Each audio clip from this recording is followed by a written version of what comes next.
მოგესალმებით. ამჯერად მოვედი ჩვენ ქართულ რესტორანში, როგორც ვიცი, ბექაც აქ არის და მინდა რომ ქართული რესტორნის შესახებას თქვენთან ერთად ვკითხო და აბა წავიდეთ. მოგესალმებით ჩვენს გამომწერებს, მოგესალმებით საქართველოს. მე როგორც მოგეხსენებათ, უკვე ჩინეთში ვიმყოფები 21 წელიწადია, აქ გავიზარდე. და იდეა დაიბადა იქედან რომ სურვილი მქონდა რომ ჩინეთში გამეცნო საქართველოს ისეთ დონეზე, როგორც ეკუთვნის.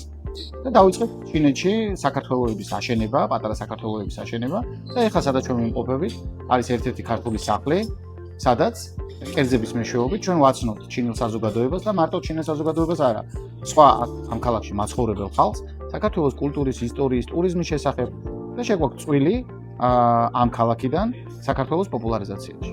მოგეხსენებათ რომ ამ უბანში ცხოვრობს დაახლოებით 5 მილიონი და საკმაოდ ცნობილი ადგილი არის ადგილობრივი მომხმარებლებისთვის.